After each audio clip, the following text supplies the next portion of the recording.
오늘 말씀 예스겔서 37장 1절에서 10절 말씀입니다. 예스겔서 37장 1절에서 10절 말씀입니다.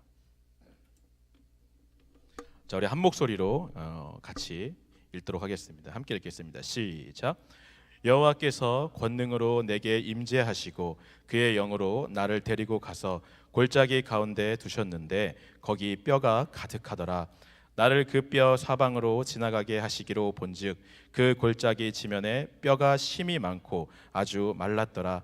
그가 내게 이르시되 인자야 이 뼈들이 능히 살 수 있겠느냐 하시기로 내가 대답하되 주 여호와여 주께서 아시나이다. 또 내게 이르시되 너는 이 모든 뼈들에 대언하여 이르기를 너의 마른 뼈들아 여호와의 말씀을 들을지어다. 주 여호와께서 이 뼈들에게 이같이 말씀하시기를 내가 생기를 너희에게 들어가게 하리니 너희가 살아나리라. 너희 위에 힘줄을 두고 살을 입히고 가죽으로 덮고 너희 속에 생기를 넣으리니 너희가 살아나리라. 또 내가 여호와인 줄 너희가 알리라 하셨다 하라. 이에 내가 명령을 따라 대언하니 대언할 때 소리가 나고 움직이며 이 뼈 저 뼈가 들어맞아 뼈들이 서로 연결되더라. 내가 또 보니 그 뼈에 힘줄이 생기고 살이 오르며 그 위에 가죽이 덮이나 그 속에 생기는 없더라. 또 내게 이르시되 인자야 너는 생기를 향하여 대언하라. 생기에게 대언하여 이르기를 주 여호와께서 이같이 말씀하시기를 생기야 사방에서부터 와서 이 죽음을 당한 자에게 불어터 살아나게 하라 하셨다 하라. 이에 내가 그 명령대로 대언하였더니 생기가 그들에게 들어가매 그들이 곧 살아나서 일어나 서는데 극히 큰 군대더라. 아멘. 오늘 본문은 여러분들께서 잘 아시는 본문입니다. 하나님께서 에스겔 선지자에게 마른 뼈가 다시 살아나는 그런 환상을 보여주시는 장면이 오늘 본문에 나오고 있습니다. 요즘에 세상도 그렇고요, 교회도 그렇고 많이 사용하는 단어가 있습니다. 최근 들어서 더 이런 단어를 많이 사용하는 것 같아요. 힐링이라는 단어, 그리고 치유, 회복, 부흥 이런 단어들을 종종 사용하는 것을 볼 수가 있습니다. 그러니까 내 상태가 사회도 그렇고 교회도 그렇고 우리 개인도 그렇고 우리의 상태가 지금 썩 그렇게 좋은 상태는 아니라고 하는 거죠. 약간 침체기에 있다라고 생각을 하는 것입니다. 사회는 사회적으로 물질적으로 힘들고 여러 가지 면에서 어렵고 나라는 힘들고 또 교회는 교회대로 한국 교회는 지금 막 무너지고 있죠. 교회대로 힘들고 개인의 신앙생활도 그렇게 썩 좋은 편이 아니고 항상 똑같은 모습이고 이런 여러 가지 영적인 육적인 침체기에 오랫동안 너무 머물러 있어서 이제는 좀 여기서 벗어나고 싶다. 좀 힐링되고 싶다. 회복되고 싶다. 부흥되고 싶다 하는 마음들이 간절하기 때문에 이런 단어들을 많이 사용한다라고 하는 것입니다. 오늘 말씀은요, 그런 상황 가운데 있는 분들에게 해주시는 하나님의 말씀입니다. 특별히 영적으로 육적으로 굉장히 힘들어하는 그런 힘든 시간을 보내고 있는 사람들에게 해결되어지지 않는 죄의 문제 때문에 또 변하지 않는 내 모습 때문에 여러 가지 상황과 문제들 때문에 정말 고통 가운데 있는 사람들에게 주시는 말씀이 오늘 말씀이라고 저는 믿습니다. 또 반대로 난 괜찮은데요, 별 문제 없는데 잘 살고 있는데 하는 분들에게도 저는 꼭 필요한 말씀이라고 생각해요. 정말 내 상태가 괜찮아서 괜찮은 건지 오늘 이 말씀을 통해서 좀 나를 점검했으면 좋겠고 하나님께서는 죽은 자를 어떻게 회복시키시고 어떻게 다시 살려내시는지를 이 말씀을 통해서 우리가 한번 나누기를 소망합니다. 다시 한번 1절 2절 말씀을 우리가 한 목소리로 읽어볼게요. 자, 같이 읽겠습니다. 시작. 여호와께서 권능으로 내게 임재하시고 그의 영으로 나를 데리고 가서 골짜기 가운데 두셨는데 거기 뼈가 가득하더라. 나를 그 뼈 사방으로 지나가게 하시기로 본즉 그 골짜기 지면에 뼈가 심이 많고 아주 말랐더라. 자, 이제 하나님께서 에스겔에게 환상을 보여주십니다. 에스겔 선지자를 어떤 골짜기로 데려가시는데 거기에 뼈가 가득한 거예요. 얼마나 언제부터 그 뼈가 있었는지는 알 수 없어요. 하지만 굉장히 오랜 시간 그 뼈가 있었던 것 같아요. 왜냐하면 뼈들이 많다는 것은 거기에 시체들이 원래는 가득히 쌓여 있었다는 것이겠죠. 그 시체들이 다 썩어서 이제는 뼈만 남은 거예요. 그 수많은 시간이 흘러서 뼈만 남게 되었는데 그 뼈들조차도 또 오랜 시간이 지나서 마른 뼈가 됐어요. 다 말라 비틀어졌다라고 하는 거죠. 완전한 지금이 죽음의 상태이다. 살아날 가망이 정말 요만큼도 없는 그런 상태의 모습이다라는 것을 하나님께서 환상으로 보여주고 있는 것입니다. 지금 이 에스겔이 이 환상을 봤던 시기가 언제냐면 바빌론이라고 하는 나라에 이스라엘 백성들이 포로로 붙잡혀 있던 시기였어요. 이 바빌론이라고 하는 나라는 끊임없이 이스라엘을 괴롭히고 침략하고 어떻게든 좀 이스라엘을 완전히 좀 함락을 시키려고 애를 썼던 그런 이방 나라 중에 한 나라였습니다. 총 3번에 걸쳐서 이스라엘 사람들을 붙잡아서 바빌론이라는 나라로 포로로 데리고 왔어요. 그 중에 한 사람이 바로 에스겔이었습니다. 그러니까 바빌론이라는 나라에서 포로로 붙잡혀 있는 거예요. 소식을 막 듣는 거죠. 자기 나라 이스라엘의 소식을 막 듣는데 지금 바빌론이 이스라엘 성을 포위하고 있는 거예요. 약 30개월 가까이나 포위하고 있다는 소식이 막 들리는 거예요. 그러니까 30개월이나 그 성을 포위하고 있으니까 먹을 게 점점 떨어지는 거예요. 이스라엘 백성들이. 성경에 보니까 예루살렘 성 안에서 먹을 게 없으니까 자기의 자녀까지 잡아먹는 그런 비참한 일들까지 일어났다라고 성경에 기록되어 있습니다. 비참한 일이죠. 그럼에도 불구하고 그 예루살렘 성이 함락이 되지 않는 거예요. 아직까지 꿋꿋하게 버티고 있는 거예요. 그러니 지금 이 바빌론의 포로로 잡혀 있는 에스겔과 이스라엘 백성들은 한 가지 희망이 있는 거죠. 예루살렘 성이 이스라엘 백성들의 자존심이잖아요. 거기 하나님의 성전도 있고 거기에 하나님의 그 성전 안에는 뭐 율법이 있고 그런 하나님께서 아직 우리를 버리지 않으셨다라는 믿음이 있는 거예요. 그러니까 이 성이 함락되지 않았으니 언젠가 우리는 돌아갈 거야. 언젠가 우리는 저 성으로 예루살렘 성으로 이스라엘로 다시 돌아갈 거야. 회복될 거야라는 한 가지 희망의 끈을 붙잡고 포로 생활을 하고 있는 거예요. 에스겔과 이스라엘 백성들이. 사실 사람은 이런 끊어지지 않는 한 가닥 희망이라도 있으면 살아간다라고 하고 있습니다. 실제로 한 연구 결과에 이런 연구 결과가 있어요. 세 그룹이 있습니다. 세 그룹에게 똑같은 거리를 이동하는 거예요. 지금부터 20마일을 세 그룹이 똑같이 이동을 하는 것입니다. 첫 번째 그룹에게는 이렇게 이야기했습니다. 앞으로 20마일을 이동을 할 거예요. 그런데 5마일마다 얼마가 남았다라고 이야기를 해줄 겁니다. 실제로 행군하는 동안에 5마일 지나고 15마일 남았어요. 조금만 더 힘내시면 돼요. 10마일 지나고 이제 10마일 남았습니다. 15마일 지나고 5마일만 더 가시면 돼요. 계속 이렇게 말씀을 해주는 게 첫 번째 그룹이고요. 두 번째 그룹에게는 20마일을 가는데 말을 안 해주는 거예요. 지금부터 우리가 길을 떠날 건데 아주 먼 거리를 갈 겁니다.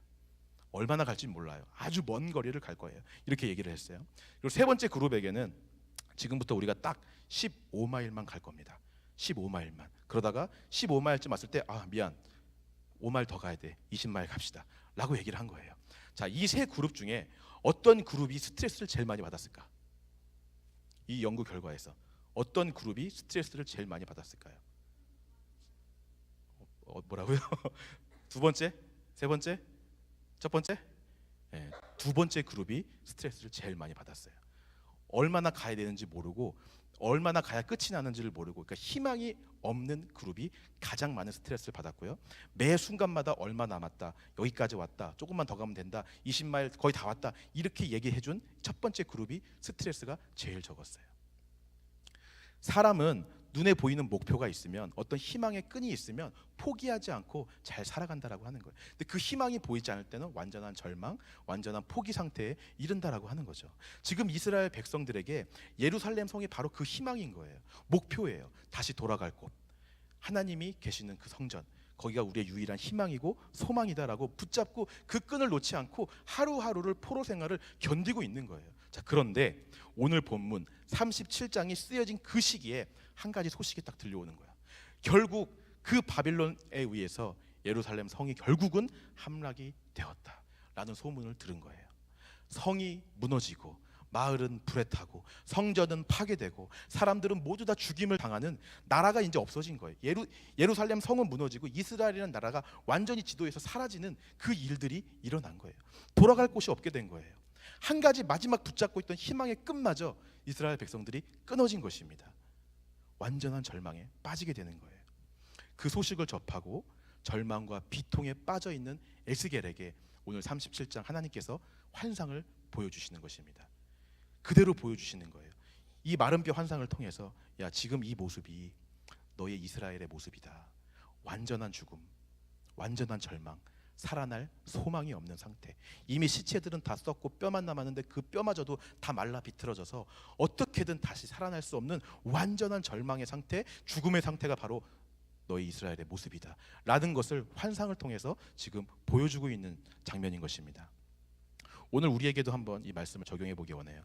혹시 이 자리에 여러분들 가운데도 이런 상황 가운데 처한 분들이 혹시 계시지 않습니까? 마른 뼈와 같이 이 절망의 상태가 너무 오래되어서 영적 침체기가 너무 길게 되어서 살아날 소망이 없는 상태, 가망이 없는 상태, 마지막 희망의 끈조차 놓아버린 그 상태에 계신 분들이 혹시 이 자리에 있지는 않습니까? 목회를 하다 보니까 간혹 그런 상태에 계신 분들을 많이 만나게 돼요. 몇십 년 동안을 이 영적인 침체기를 벗어나지 못해서 똑같은 모습으로 몇십 년을 지내고 있는 분들도 보게 됩니다. 목사님, 아직도 이 죄를 끊지 못했어요. 정말 오랜만에 만났는데 몇 년 만에 만났는데도 똑같은 얘기를 하는 거예요. 아직도 그 똑같은 죄 때문에 고민하고 있대요. 아직도 이 죄를 끊지 못해서 매일같이 고민하고 있는 거예요. 이 죄 문제를 해결하지 못한 거예요. 더 자세히 얘기하면 이 죄를 한 번도 이긴 적이 없어요. 죄를 참은 적은 있어요. 오늘은 어떻게든 죄를 안 지어야지 막 이래갖고 죄를 참은 적은 있어. 오늘 하루는 어떻게 잘 넘어갔어요. 죄를 참았어요. 하지만 진정한 죄로부터 승리하고 이 죄를 이겨서 다시는 그 죄 가운데 가지 않는 그 일을 경험한 적은 한 번도 없는 거예요. 그런 상태로 수십 년을 사는 거예요. 이제는 이 죄를 이길 소망이 다 끊어졌어요. 완벽한 절망의 상태에 빠져 있는 거예요. 찬양을 불러도 이제 감동이 없어요. 말씀을 들어도 은혜가 안 돼. 예배는 그냥 형식적으로 왔다 갔다 하는 거예요. 죄를 지어도 처음에는 진짜 죄 졌어. 양심의 가책이 있었는데 이제는 죄를 지어도 아무런 느낌도 없어요. 난 평생 이 죄를 안고 살아가야 되나 그런 운명인가 보다. 그냥 그렇게 다 포기하고 절망에 빠져 있는 사람들이 많이 있다라고 하는 것입니다. 영적이든 육적이든 소망이 다 끊어진 거예요. 마른 뼈와 같이 그 기간이 너무 길어. 시체들은 썩고 뼈가 남고 뼈는 마른 뼈가 될 만큼 너무나 오랜 기간 동안 그 침체기에 있다 보니 소망이 없는 거예요. 회복될 가망이 없는 거예요. 혹시 여러분들 중에 지금 그런 상황 가운데 처해 있는 분들이 있지 않습니까? 내가 언제 뜨겁게 예배를 드려봤더라? 내가 언제 뜨겁게 그렇게 기도해봤더라? 기억조차 나지 않는 그런 상태에 있는 분 계시지 않아요? 아니면 아예 그런 경험조차 없는 사람, 예배 가운데 하나님을 만난 경험도 없고 기도하면서 은혜를 받은 적도 없고 아예 그런 경험조차 없는 사람들이 혹시 있지는 않습니까? 오늘 그런 상태에 있는 분들에게 하나님께서 바로 이 모습이 네 모습이다 라고 하면서 이 마른 뼈 환상을 보여주시는 거예요. 그러면서 이렇게 말씀하십니다. 3절 말씀 같이 읽겠습니다. 3절 시작. 그가 내게 이르시되 인자야 이 뼈들이 능히 살 수 있겠느냐 하시기로 내가 대답하되 주 여호와여 주께서 아시나이다. 하나님께서 에스겔 선지자에게 이 뼈들의 모습을 다 보여주면서 이것이 이스라엘의 모습인데 지금 살아날 소망이 없는 이스라엘의 모습인데 이 뼈들이 능히 살 수 있겠느냐라는 질문을 하세요. 이 질문에는 두 가지 의미가 담겨져 있습니다. 첫 번째는 야 에스겔아 너희 지금 이스라엘이 지금 바로 이런 상태야. 살아날 가망이 없어. 마른 뼈와 같아. 자 그런데 너의 힘으로 이 뼈들을 다시 살릴 수 있겠냐? 라고 물어보시는 거예요. 네가 가진 지식으로, 너가 가진 힘으로, 철학으로, 능력으로, 인간의 노력으로 이 뼈들을 다시 살릴 수 있겠어? 라고 물어보는 거예요. 전쟁에 패해갖고 완전히 영적으로 육적으로 완전히 절망 가운데 빠져 있는 죽음 가운데 있는 이 이스라엘 백성들을 세상적인 어떤 정치적인 힘이나 군사적인 힘이나 어떤 철학이나 사상의 힘으로 다시 이들을 일으켜 세워갖고 회복시킬 수 있겠냐라고 물어보시는 거예요. 여러분 가능할 것 같아요? 불가능하죠. 에스겔도 포로인데 지금부터 사람을 모아서 교육을 시키고 어느 세월에 군대를 만들어서 힘을 키워서 나라를 재건하고 예루살렘 성전을 회복하고 할 수 있겠어요? 불가능한 것이죠. 이 질문을 하신 첫 번째 의도는 네 힘으로 절대로 살아날 수 없다라는 것을 알려주시는 거예요. 그렇기 때문에 이 질문 가운데 있는 두 번째 의미는 뭐냐면 너의 힘으로 아무리 살아나려도 애써도 안 되니까 애쓰지 마라 라는 것이 두 번째 의미입니다. 너희가 있는 그 위치가 마른 뼈와 같은 그 위치인데 그 위치에서 아무리 노력하고 애를 써도 살아날 수 없어. 그러니까 애쓰지 마 제발. 노력하지 마 라고 말하는 게 두 번째 의미인 거예요. 여러분들이 그 전도 폭발 훈련을 들어보셨는지 또 받아보셨는지 모르겠지만 전폭에 보면 전도 폭발에 보면 이런 예화가 있습니다. 우리의 위치를 잘 말해주는 예화예요. 내가 수영을 못하는데 물에 빠졌어요. 내 스스로를 물에 빠져서 막 허우적대는데 내 스스로 나를 구원해 보겠다고 내가 내 머리끄댕이를 자꾸 막 끌어올리는 거야. 팔 자꾸 막 끌어올려요. 내가 나를 구원할 수 있어요? 내가 막 머리끄댕이 막 잡아당기면 내가 물 밖으로 나올 수 있어요? 머리만 빠지겠지. 그죠? 머리만 아프고. 내가 있는 위치가 바로 그 위치라는 거예요. 네 힘으로 너를 끄집어내서 밖으로 건져낼 수 없는 위치, 물에 점점 빠져가는 그 위치, 마른 뼈들이 가득한 그 위치, 거기가 네가 서 있는 위치다라는 것을 말씀해 주시는 것입니다. 그러니까 애쓰지 말라는 거예요. 그냥 너가 있는 그 위치를 그냥 인정하라는 거예요. 도저히 내 힘으로, 내 능력으로 나올 수 없다, 누군가가 구원해 주지 않으면 나올 수 없는 위치에 내가 있다는 것을 그냥 인정하라고 이 질문을 하신 거예요. 성경에 보면 하나님께서 종종 이런 질문을 하십니다. 아담과 하와에게도 이 질문을 하셨어요. 선악과를 따먹고 아담과 하와가 숨어 있는데, 아담아, 하와야, 네가 어디 있느냐? 어디 있는 거 몰라서 물어보셨을까요? 아담과 하와가 숲을 속에 숨어 있는 거 몰라서, 정말 어디 있는지 궁금해서 물어보셨어요? 다 알고 계셨어요. 알고 계셨지만 아담과 하와가 영적으로 지금 죽은 자리에 있다는 거, 마른 뼈들이 가득한 완전한 죽음의 상태에 지금 가 있다는 것을 좀 알라고, 깨달으라고 이 질문을 하신 거예요. 가인에게도 똑같이 물어보셨습니다. 가인아, 네 아우 아벨이 어디 있느냐? 가인이 아벨을 죽이고 난 다음에 물어보신 거예요. 하나님께서 아벨이 어디 있는지 정말 몰라서 물어보셨을까요? 이미 가인이 죽여서 땅에 묻었잖아요. 알고 계시지만 가인에게 기회를 준 거예요. 너가 지금 있는 위치가 죄를 범죄해서 죽음의 자리, 하나님과 함께 있는 자리가 아니라 영적으로 죄의 자리, 죽음의 자리, 네 힘으로 나올 수 없는 그런 절망의 자리에 있다는 걸 좀 깨달으라고 이 질문을 하셨다라고 하는 것입니다. 오늘 동일하게 저와 여러분들에게도 이 질문을 하시는 줄 믿으시기 바랍니다. 오늘 우리에게 마른 뼈가 가득한 이 모습을 보여주시는 거예요. 이 말씀을 통해서 살아날 가망이 없는 모습을 보여주시면서 여러분들에게도 똑같이 물어보세요. 이 뼈 살릴 수 있겠니? 능히 살아날 수 있겠어? 너가 이 뼈들과 똑같은 자리에 있다는 거 인정했으면 좋겠다. 너가 네 힘으로 거기서 나올 수 없다는 거, 누군가 구원해 주지 않으면, 건져내 주지 않으면 나올 수 없다는 걸 네가 좀 인정했으면 좋겠다. 그거 알려주시려고 이 질문을 하셨다라고 하는 거예요. 너무나 많은 사람들이 이 질문의 의미를 몰라요. 머리로는 안다고 그래요. 가슴으로는 믿지 않아요. 내가 그런 위치에 있다는 것도 모르고 내 힘으로 여전히 나는 살아날 수 있다고 행동하는 사람들이 너무나 많아요. 그래서 애를 쓰는 거예요. 능히 살아날 수 있겠느냐? 예, 주님, 제 힘으로 살아날 수 있는데요. 노력하는 거예요. 오늘도 내가 살아나려고 막 애를 써. 이를 악물고 오늘도 죄 안 지어야지. 이를 악물고 내가 형제를 사랑해야지. 막 안 됐는데 억지로 막 미워하지 말아야지. 교회 나오기 싫은데 억지로 교회 가야지. 예배 드리기 싫은데 억지로 예배 드려야지. 애를 쓰고 힘든 신앙생활을 하고 있다라고 하는 거예요. 그러니 예배가 기쁨이 되겠어요? 찬양이 감동이 되겠어요? 셀 모임이 무슨 재미가 있어? 다 억지로 하는데, 하기 싫은 거 억지로 막 하고 있는데 거기에 무슨 은혜가 있겠냐고 하는 거예요. 머리로는 내가 할 수 없는 위치에 있고 내 힘으로 안 된다는 거 머리로는 인정하지만 마음으로는 믿지 않는 거예요. 그러니 노력하고 애쓰는 거예요. 오늘도 내 힘으로 살아보겠다. 죄 안 지어보겠다.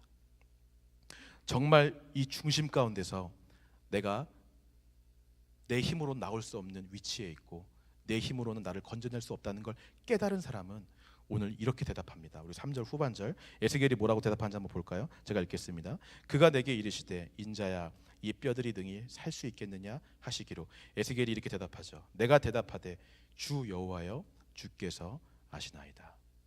이 대답에는 이런 뜻이 숨어 있습니다. 하나님, 내가 할 수 없는 위치라는 거, 내 힘으로 할 수 없다는 거 주님이 다 아시잖아요. 주님이 다 알고 계시잖아요. 이 에스겔과 똑같은 대답을 한 사람이 신약에도 나와요. 베드로를 여러분 기억하실 거예요. 예수님을 배반하고 어부로 다시 돌아가서 물고기 잡고 있는데 예수님이 찾아오셨습니다. 베드로에게 3번 물어보죠. 네가 나를 사랑하느냐? 네가 나를 사랑하느냐? 네가 나를 사랑하느냐? 3번의 음성을 듣는 동안 베드로 마음속에 예전에는 자기 힘으로 사랑한다 그랬어요. 내가 예수님을 죽기까지 따를 것입니다. 떠나지 않을 것입니다. 막 예수님 잡으러 오면 칼 빼서 귀 자르고 막 그랬잖아요. 내 힘과 노력으로 예수님을 내가 끝까지 목숨 바쳐 따를 것입니다. 자기 힘으로 그렇게 고백했는데 조그만한 소녀가 너 예수 믿는 사람이지? 그러니까 3번이나 부인한, 예수님을 3번이나 부인한 자기 모습이 막 기억이 나는 거예요. 이 3번의 예수님의 질문을 듣는 동안 마지막에 베드로가 뭐라고 대답합니까? 예수님한테 주께서 아시나이다. 똑같이 대답하는 거예요. 내가 예수님을 사랑할 수 있을 줄 알았는데, 내 힘과 노력으로 죽기까지 따를 수 있을 줄 알았는데 그렇지 못하는 사람이라는 거 주께서 아십니다. 내 위치가 내 힘으로 주님을 사랑할 수 없는 위치라는 거 주께서 아십니다. 대답하고 있는 것이죠. 오늘 하나님께서 저와 여러분들에게도 동일한 질문을 하고 계십니다. 너 능히 살아날 수 있겠느냐? 여러분, 이 질문을 하실 때 좀 우리의 위치를 좀 점검해 봤으면 좋겠습니다. 나는 정말 괜찮고 아무 문제 없이 잘 살아가고 있다고 하는데 정말 괜찮은지 좀 봤으면 좋겠어요. 내가 있는 자리가 마른 뼈가 가득한 영적으로 죽어 있는 자리인지, 그리고 거기서 내가 내 힘으로 살아나려고 애쓰고 노력하고 있지는 않은지, 이 질문을 들을 때 여러분 스스로를 한번 점검해 보시기 바랍니다. 아담과 가인은 하나님께서 그렇게 물어보셨을 때 자기 모습을 보지 못했어요. 하나님은 그 모습 보라고 질문했는데 자기 모습 보지 않고 핑계대기 시작해요. 환경을 보기 시작해요. 당신이 주신 여자 때문에 내가 선악과 따먹었어요. 내가 내 아우 지키는 자이니까 아벨이 나를 열받게 했어요. 상황을 보고 핑계를 대고 조건을 보고, 오늘날도 마찬가지죠. 하나님이 네 모습 보라고, 인정하라고. 하나님이 여러분 너 지금 죄졌으니까 너 큰일 나, 혼나야 돼, 이러려고 이 질문하신 게 아니에요. 아세요. 이미 우리가 죽은 뼈에, 그 마른 뼈에 있는 자리에 있는 걸 아세요. 그냥 그거 인정하라고 이 질문을 하신 건데, 이 질문을 하셨을 때 하나님 지금 너무 힘들어요. 내 엄마 때문에 상처받았어요. 아빠 때문에 상처받았어요. 내가 학교 공부해야 돼요. 시험 준비해야 돼요. 내 지금 사람들 집 사야 돼요. 학교 들어가야 돼요. 직장 구해야 돼요. 핑계대고 조건대고 환경을 얘기하고, 오늘 그렇게 자기 모습을 보지 못하고 끝까지 내 위치를 인정하지 않는 사람들이 너무나 많이 있다라고 하는 것입니다. 내 모습과 내 위치를 인정하지 않는 가장 큰 이유는 아까 처음에 이야기했던 아직 내가 붙잡고 있는 희망의 끈이 있기 때문에 그래요. 아직 내 안에 함락되지 않은 예루살렘 성이 있기 때문에 그래요. 그거는 대부분 내 자신입니다. 내 자아의 끈을 붙잡고 있는 거예요. 오늘도 난 나를 믿고 있어. 내 힘으로 노력하면 뭔가 되겠지. 내가 애쓰면 살아나겠지. 아직 그 희망의 끈을 붙잡고 있는 거예요. 예루살렘 성이 이스라엘의 자존심이듯이 내 안에 내 자아가 내 자존심인 거예요. 이거 붙잡고, 이걸 희망의 끈으로 붙잡고 놓지 않고 있는 거예요. 그러니 계속 애를 쓰는 거죠. 오늘 여기 모인 여러분들은 저는 소망합니다. 여러분들이 붙잡고 있는 그 마지막 희망의 끈마저 오늘 이 자리에서 다 끊어지기를 주님의 이름으로 축원합니다. 그것이 끊어지지 않으면 절대로 회복이 되지 않아요. 하나님은 죽어있는 자를 다시 살리시지 아직 죽지 않은 자를 다시 살리실 수는 없어요. 내가 아직 살아있다고 하는데 어떻게 그 사람을 회복시키고 살리시겠어요? 여러분들이 마른 뼈의 자리에 있다는 걸 인정해야 돼요. 내 힘으로 살아날 수 없다는 것을 고백해야 돼요. 4절 말씀 읽어보겠습니다. 4절. 자, 시작. 또 내게 이르시되 너는 이 모든 뼈에게 대언하여 이르기를 너희 마른 뼈들아 여호와의 말씀을 들을지어다. 마지막 희망의 끈이 끊어지면, 내가 붙잡고 있던 내 자아의 끈이 딱 끊어지게 되고 예루살렘 성이 딱 함락되고 되면 그때부터 여호와의 말씀이 들리기 시작해요. 그때부터 말씀을 찾기 시작해요. 내 힘과 내 능력으로 내가 살아날 수 없는 위치에 있구나, 내 힘으로 아무리 노력해도 안 되는구나. 마지막 그 희망의 끈이 딱 끊어지면 그 전까지는 말씀이 들리지 않는데 그때부터 말씀이 들리기 시작하는 거예요. 여호와의 말씀을 들을 수 있게 돼요. 하나님의 말씀 외에는 다른 방법이 없다는 것을 깨닫게 되기 때문에 그렇습니다. 이 말씀만이 유일한 소망이라는 걸 알게 돼요. 말씀으로 오신 예수님만이 나의 힘이라는 것을 알게 되는 거예요. 그때부터는 억지로 하는 게 아니에요. 억지로 예배 드리는 게 아니에요. 억지로 말씀을 드리지 않죠. 목숨 걸고 말씀을 보게 돼요. 내가 물에 빠졌는데 누군가가 나에게 튜브를 던져줬는데 그 튜브를 억지로 잡는 사람이 있어요? 이게 생명줄인데 네, 잡기 싫은데 그냥 잡아주지 뭐. 이렇게 튜브 잡아요? 목숨 걸고 그 튜브 잡겠죠.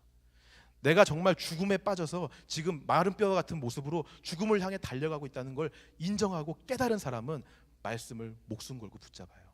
여호와의 말씀을 들을 수밖에 없어요. 이게 유일한 소망인데, 이게 유일한 내가 구원될 수 있는 방법인데 목숨 걸고 예배하게 돼요.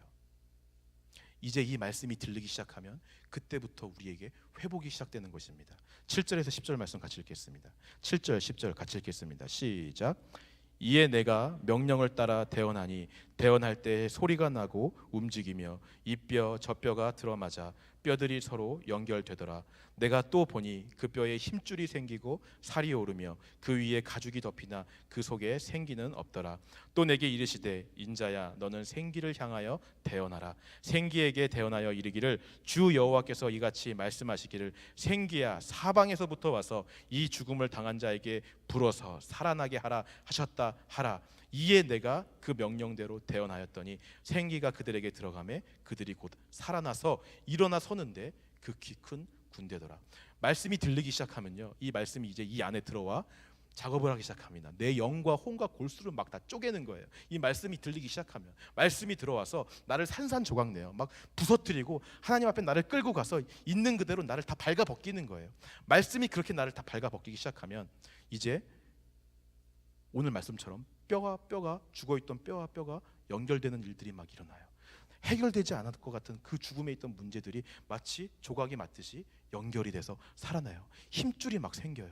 가죽이 막 덮이기 시작해. 살이 붙어요. 기도하는데 막 힘이 생겨요. 예배하는데 막 힘이 생기게 돼요. 찬양을 하는데 힘줄이 막 덮이듯이 막 찬양을 뜨겁게 할 수 있게 돼요. 내 마음을 담아 예배하게 되고, 그토록 용서할 수 없었던 사람을 용서하게 되어지고, 그토록 사랑했던 죄를 미워하게 되고, 생기가 사방에서 불어와 죽어있던 마른 뼈와 같던 내가 살아나는 역사가 일어난다라고 하는 것입니다. 회복의 역사가 일어난다라고 하는 거예요. 오늘 이 진짜 회복을 경험하시는 여러분 되시기를 주님의 이름으로 축원합니다. 이게 진짜 회복이에요. 예배 가운데 잠깐 나와서 말씀에 그냥 감동받고 돌아가는 게 은혜 받은 게 아니라고요. 또 똑같은 모습으로 돌아가면 똑같은 거예요. 여전히 여러분들은 영적인 침체기에 있는 것입니다. 마른 뼈 사이에 있는 거예요. 오늘 내가 거기에 있다는 걸 인정하고 하나님 앞에 나아가 말씀 외에는 다른 방법이 없다는 것을 붙잡고 고백하며 나아갈 때, 말씀에 목숨 걸 때 진정한 생기가 사방에서 불어오고 뼈와 뼈들이 연결돼 살아나는 회복을 경험하게 된다라고 하는 것을 믿으시기 바랍니다. 오늘 하나님의 질문에 여러분들 스스로가 대답해 보시기 바라요. 너의 위치가 지금 어디 있느냐? 네가 이 뼈들을 능히 살릴 수 있겠느냐? 오늘 여러분들에게 하시는 질문으로 받으시기 바랍니다. 내가 지금 어디 있는 건지, 내가 정말 죽어 있는지 살아 있는지, 내가 마른 뼈들 사이에 있는지, 하나님의 자리에 있는지, 영적인 자리에 있는지, 죄의 자리에 있는지 여러분 스스로를 점검해 보시기 바라요. 스스로 대답하세요. 하나님한테.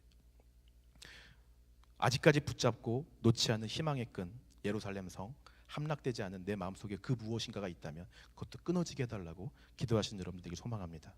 완전한 죽음이 돼야지 하나님께서 우리를 살리실 수가 있어요. 마른 뼈와 같이 내가 바로 그런 모습이라는 걸 인정하고 마음 중심에서 그것이 믿어질 때 우리는 하나님을 찾을 수밖에 없어요. 그런 상태가 되게 해달라고 오늘 이 시간 기도하시기 바랍니다.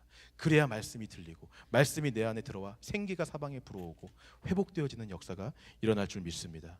오늘 그런 마음으로 이 시간 기도하고 하나님 앞에 좀 나아갔으면 좋겠어요. 찬양 우리 한 곡 부르면서 주님 앞에 기도할 텐데, 나의 영혼이 잠잠이라는 찬양을 우리 하나님 올려드렸으면 좋겠습니다. 시간 하나님만 좀 바라봤으면 좋겠습니다. 오늘 마른 뼈와 같은 그 환상을 이 말씀을 통해서 저와 여러분들에게 보여주셨어요. 그리고 이게 너희의 모습이다라고 하나님이 말씀하세요. 그러면서 여러분들에게 질문을 던지십니다. 능히 살아날 수 있겠느냐? 네 힘으로 살릴 수 있겠느냐? 너 힘으로 거기서 나올 수 있겠느냐? 라고 물어보실 때 여러분들은 뭐라고 대답하시겠습니까? 내 힘으로 할 수 있는데요? 하면서 오늘도 애쓰고 또 노력하고 죄를 참으면서 억지로 예배드리면서 그렇게 살 거예요? 아니면 에스겔처럼 주님 다 아시잖아요. 내 힘으로 할 수 없는 거, 내 뜻대로 할 수 없는 거, 내 힘으로 나올 수 없는 거 주님이 다 아시잖아요. 그렇게 인정하고 고백하며 나아가시겠습니까?